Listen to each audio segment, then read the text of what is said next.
I am not here to debate with anyone. I only debate with my equals. All others I teach. Hell, everybody else does it in this space. I might as well do it too. Just thoughts off a dome, okay? Especially, and this is meant for my Master Teacher's Response channel. Because I'm just sitting here thinking, when I first got into this space, there was a big gray area, and I thought that, okay, people just didn't know, hadn't been exposed to it, and if they get exposed to the information, they would take to it and they would elevate themselves and they would change and they'd be enlightened, okay? That's what you think when you first get into this space. Because that's the process that happened to you. You think that, what I think, now some people don't think that way. What I think I'm just like everybody else. I think I have been lucky to be exposed to certain processes and certain people. And once I get enlightened and exposed, I will elevate to wherever they are if I take the same steps. And I thought, okay, everybody else works that way too. I'm finding out that's not true. I'm really finding out that's not true. Over the past 4 years since COVID happened, 5 years since COVID happened, I'm really finding out there's a huge separation between, as we call it, the elite, which is us, and them. I'm really finding that out. I'm really finding out it's not just information, it's not just knowledge, it's worldview and a whole bunch of other stuff mixed in. And so you struggle for 5-6 years, and then 2020 COVID happens, and you get with people in the know and you pass down information and you think, okay, it's just an anomaly. Okay, some people, they'll stay in the gray area because they're not up and hip and they really haven't caught up yet. And then there's some people that get with it and they move on with you. And then there's the people that are in the middle, right, that don't quite know which way to go.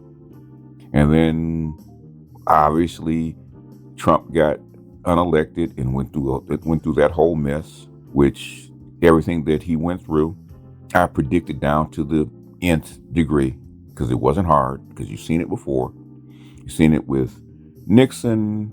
You've seen it with other people. You just saw it with Hillary Clinton. So you should have known that this was the way things work. But you tell people that, you show people that, and they still believe what they're going to believe, which is fine.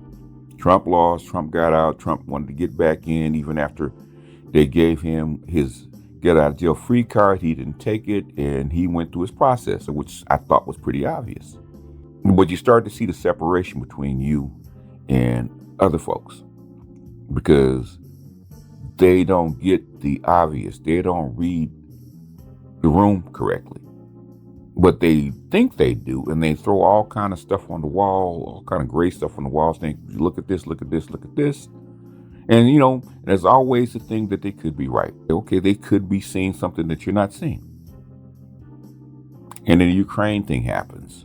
And then the Gaza thing happens. Like the Ukraine thing happens, and you know it's obvious. I mean, you read what's going on the battlefield, and you read what's going on in the other sectors, and you see the propaganda here, and say, why are these people eating up all this propaganda when you have social media and other sources?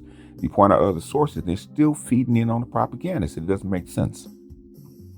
And they still feed on the low-level policies that don't make any difference in your reality. The little stuff doesn't matter if the big stuff is not handled, in my opinion. They look at the little bitty stuff that's on the ground, and they don't look at the big stuff that's causing it, which blows my mind. Doesn't make sense. So how come you guys look at this little bitty stuff on its own little narrow thing and stuff that's really causing it? You know, like you look at the rain puddle, okay, that you just splashed in, but you don't look up at the clouds and all the downpour that's coming down on your head. The puddle is not the cause of your foot getting wet. The rain above and the cloud conditions and the weather is what's causing that. But they don't look at that. So Ukraine and that stuff, me going through it for 2.5 years, man, I noticed there's a huge separation because they don't understand what the Ukraine war is, why it's caused, the stuff that's going on behind, not on behind the scenes, it's right in front of your face because they talk about it every day. And they're not evaluating it. And they thinking that their president that was in office, getting out of office, is this saint. And they can't see all the other crap and all the other damage that he's doing that's having a material effect on their world. So that caused a big separation. It's like, okay, maybe these people aren't as smart as I think they are. Maybe they're not as in tuned as I think they are. Maybe they're not as adept as I think they are. Okay, so you're looking at this stuff, and instead of them looking at all the sources around the world, because you have this big internet, they're still looking at CNN and Fox and MSNBC like it's the end all be all. They're not looking at the Wall Street Journal, which are lies, or the Washington Post or the New York Times or the Financial Times or the other papers and sources that are out there. And these are supposed to be experts. And they're watching CNN and Fox and The View and all these other things that my mother watches. And my mother's almost 90 years old. And my mother has a sixth grade education. And they have the same opinions that she does. And these are supposed to be political experts. So that was a big separation, right? I said, okay, these folks ain't up to snuff. And the obvious happens, which is this election. All the data says that Biden cannot run against Trump. And I said from the very beginning, if they cannot convict Trump or try to send him to jail or, God forbid, put him 6 feet under, which they failed at both attempts, that Biden had no chance of beating Trump. So they forced him to step down. They put Kamala Harris in, who has less of a chance of beating Trump. They put $2.5 billion behind her, and they think they have a chance. They ignored all the damage that this administration had done on the previous 4 years. That doesn't count. All that counts is I don't like Trump, which is the same thing my mother says. It means I don't need to listen to you. I can listen to my mother. We can get the exact same thing that you guys are telling me for the exact same reasons from the exact same sources. So that was a bigger separation. So Kamala loses for the very same reasons who said she was going to lose. And then all the inside people start telling you that they knew she was going to lose. And the reason why she knew that she was going to lose, they tried to rig the game to actually get her elected. That didn't even work. As mightily as they tried, as much money as they poured behind, as much propaganda as they poured behind, it still didn't work. And then afterward, because they need to save their jobs, all of them start telling the truth. Telling exactly what happened, how they felt, what they thought at the time, that they were keeping secret, and you guys believed them. You believe the lies and still believe the lies, even though the people that told you the lies are telling you that they were lying. That's when I was done. I can't even listen to these people anymore. You folks know who I'm talking about. I can't listen to you anymore. The stuff is so obvious, it's so in your face, told you by the same people that you trust, and you refuse to believe it. It's not even about knowledge, it's not even about facts, about your belief. I told you that Trump wasn't with NATO and he wasn't with the Ukraine war. I told you that. I told you that years ago. He wasn't with it. It would have never, he said it. I said it. It would never have happened if he was president. The Gaza thing would have never happened if he was president. All of a sudden, 5 days before he's inaugurated, there's a peace deal. There's another peace deal in Ukraine, which is something that I said years ago. The stuff that's going on with BRICS and China, I said years ago. The reason that the Ukraine thing started in the first place, they're finally admitting, I said years ago. And I thought I was talking to my peers. I thought I was talking to my equals. Because you said that you study this stuff. You said that you follow this stuff. You said that you guys are in depth with this stuff. And you're not. That's why my patience is thin with people and their opinions. I don't care about your opinions. I don't care about your feelings. Give me proof of what you're saying. Build your argument. And then show me your evidence. If it holds up, it holds up. It holds up, I'll accept it. I don't accept your opinion. I don't even want to hear your opinion anymore. I'm not here to babysit you. I babysat you for 10 years. I can't babysit you anymore. Half the stuff I'm hearing, I can't even listen to you guys anymore. I can't even listen to you anymore. Because you have adopted black women's need to be right. and you think that what you're saying is accurate. Not even accurate, just what I feel that I'm right. There's nothing behind it. There is no proof. I mean, literally, we have people pulling stuff out of their behinds, throwing it on the table like it's accurate, like it's supposed to be fact. It's not fact. Give me your documents, give me your fact. And I go back and read your document and your fact. And guess what? Is reading comprehension that difficult nowadays? They don't teach it anymore. I'm beginning to believe that they didn't teach millennials reading comprehension. I really am starting to believe that. It's starting to irritate the crap out of me. So I get tagged with people about low-level crap that I don't care about. I don't care about your disagreements and squabbles on YouTube. I really don't. I don't care that somebody said something about you on a panel that may or may not have disrespected you, and you go on about it on a live or a stream for like 2 hours. Most times somebody says something about me or disrespects me or says something to me, man, I don't even get it 2 minutes. I just don't go back. YouTube has 1 billion channels. That's not even including Twitter and X and TikTok that's going away. That's going to be Red Note in a minute. There's so many different channels and avenues to get your opinion out that I don't even need to be in a sector. I don't have enough time anyway, okay?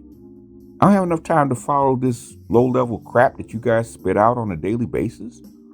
If you guys want to stay down there and argue amongst yourselves down in the basement, go ahead. But I no longer can do it. If you have a disagreement with me or something that I said or an opinion I have, do your research, put it out there. I'll look at it, and I will either thumbs up or thumbs down. But at least whether I agree with it or not, at least it's well thought out. At least it's researched. At least you put some kind of serious work into it. I can at least do that. And then when it's proven wrong, you have to accept that it's wrong. But you don't accept, you keep double down on stupid, which I have a hard time with, which is why I can't listen to most of you. That's what a separation is. After the election, the election really showed me that you fools have no idea what the hell you're talking about. Whatever you guys are talking about is not wedded to reality. I mean, zero reality. And I can show you 100 videos saying that you're completely wrong, but you still won't give it up because you want to be right. You're wedded to wanting to be right instead of accepting the accuracy of what the facts on the ground are. And I cannot deal with it anymore. And I'm much more patient now as an older man than I was when I was young. When I was young, man, I would give you like 2 seconds. You think that I'm just frustrated as an old man now. No, I'm much more patient. When I was young, if you were wrong and you spouted some foolishness, I gave you 2 seconds. I didn't even bother with you. I'm much more patient now because I've had children and grandchildren. I have to be more patient. When I was young, I was a whole lot less patient. I would call you an idiot in a heartbeat. I would call you a low-level idiot in a heartbeat back then. When I was younger, I don't do that now. I'm much more patient. But my patience has an ending. It's got a limit, and I've reached my limit. I can't talk to you guys. If you guys want to accept facts, I can't talk to you. Don't even talk to me. When I was younger, you couldn't even talk to me. I wouldn't even accept you walking up to me. You can't talk to me. I can't talk to this fool. What are you talking about? In fact, I was pro-black when I was in my 20s and 30s, man. There's people that spotted off crazy stuff, man. I just walked the other way. Couldn't be around them.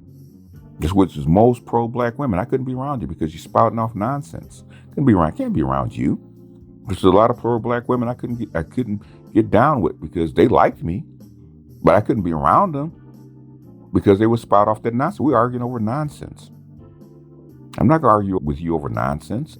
And then they get mad because I'd go to the books, to their own books, stuff they're showing, and show them where they're wrong. And they get mad and get quiet and they have an attitude.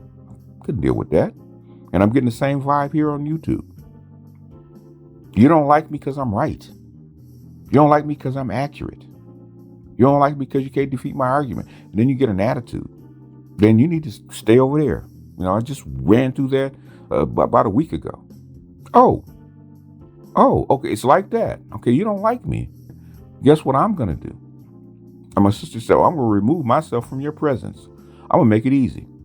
Like a friend of mine used to say a long time ago, man, 20 years ago, I'm going to do what the devil won't do. I'm going to leave you alone. And these lower level people, I never sought you out. I don't go to your channels looking for you.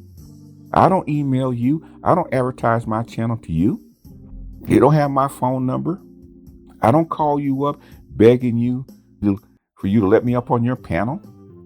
I don't care if you got 1 million subs or you got 2. There's cats out there with 1 million subs. I would never, ever ask to be on their panel or ask to be part of them, because I think what they're saying is idiotic. And for my mission, I don't need you. My channel, when I first put it up there, was built for 500 people. I said I got 500 of highly evolved subs. That's all I need. I didn't need 5,000 or 5,000 or 50,000, which I almost have right now. The only reason I wanted 100,000 subs is for people that need to get started, so I could help them. That's what it's for. It's not to earn money. It's to help other people. 50,000 subs is to help people. That's why I am actually on other people's platforms. It's not so that you could hear me or that I can get my voice out or get my information out through them. I do that to help their channel. If you see me someplace on somebody else's channel, in somebody else's stream, it's because I believe in their channel. I'm trying to help them. That's it. I got 1, 2, 3, 4, 5, 6 channels. Okay, just in this sector, 6 channels, and they're all different. I could put out whatever I want, whenever I want, on one of those channels. In my smallest channel, my smallest, tiniest channel that I don't even promote, for the most part, Master Teacher Responds. I don't promote it is because the people that I have to talk to, most of my subs don't like. That's why I put it over there. My smallest channel, which has almost 2,000 subs, when I do a live, I get 150 people live on a tiny little channel that I don't promote. I don't need you. If I want to be popular, I could have 1,000 live viewers on my main channel. If I wanted to be popular, if I want to talk about stuff that they're interested in, stuff that's hot, I get 1,000 live viewers if that's what I wanted. If I just wanted to give up the Black Manosphere tag and do reaction videos, I'd be over 100,000 subs just like everybody else, because YouTube wouldn't try to censor me. Thing is, you folks think that I need you. I don't. The people that I talk to, I try to help. They grew because I brought people to them. And they get mad, and guess what? Because I disagree with them, the knives come out. And I always said, I'm from California, I'm from Cali, I'm from LA, okay? And we learn pretty quick. I don't know what goes on the East Coast. You got one time to put a knife in my back. In California, in the West Coast, we take disloyalty very seriously, okay? I know on the East Coast, y'all can duke it up, fight it out, and drink and become friends. On the West Coast, it don't work that way. If we duke it up and fight it out and have a drink, at the best we can become is associates. You're not going to be my friend. Because my friend, I have to be able to turn my back on him. And he has to be able to turn his back on me. Because we're fighting the world back to back. And I can't have you stabbing me in the back while I'm fighting the world. It don't work that way. Anyhow, just want to get that off my chest, man. It's been bothering me. It's really been bothering me. And this election, even though it's over, it's still going, and y'all still believe what you believe, even though it's obvious, man. Everybody's out coming out telling the truth about the aftermath, and y'all still don't believe about how things really are. Y'all still don't believe it. You guys are brainwashed that badly that even though they're telling you that, even though the actors themselves are telling you the truth, you still don't believe it. Anyhow, let me jump off here. I think I've ranted long enough. This is BGS out, and I'll see you guys on the next one. Peace.